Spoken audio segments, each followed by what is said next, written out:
This is section 3.5 and 3.6, part 3. We are asked to use the graph at the bottom of page 3, which is this graph right here, to calculate or to find these function values. Now this is a function, okay? So we know that.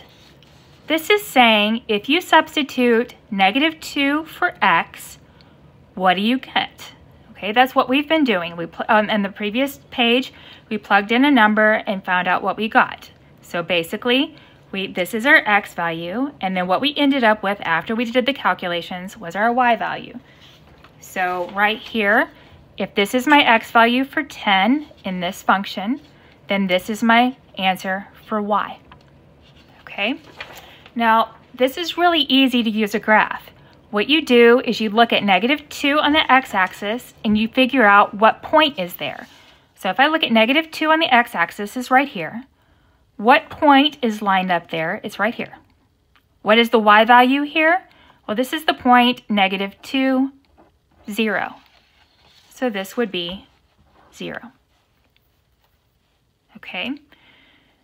What is f of 0? So when my x is 0, where is my point?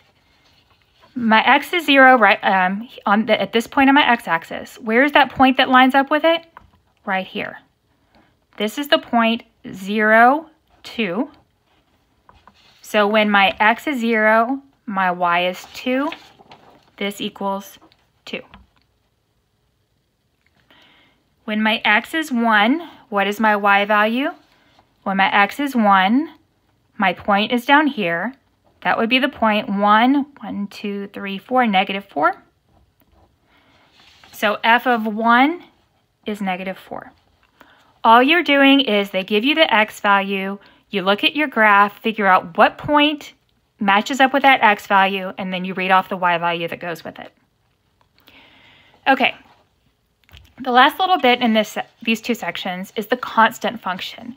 Now these are incredibly easy questions, but they are so easy that people make them hard and they just convince themselves they don't understand at all. A constant function is a function that equals a number. No variables in there at all. Okay? This ends up being, if you think back, if we said that f of x can always turn into a y equal to a number, we learned about this. This will be a horizontal line.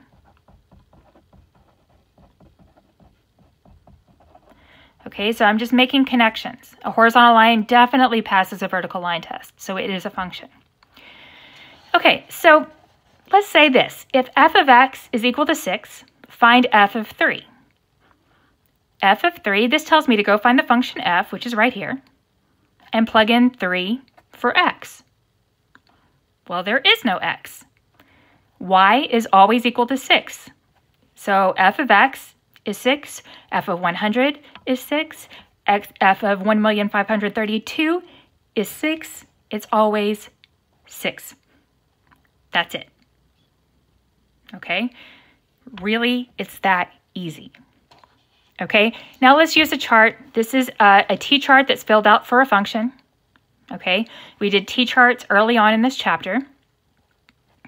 And really, these correlate with ordered pairs, right? We did the t-charts, and then we would go, if this were our t-chart, we would have gone and plotted -7, 6, 2, 3, and 4, 9. We would have plotted these, okay? And this says, go look at what happens when you plug in -7 for x. What y value do you get? Well, when I plugged in -7, I got 6.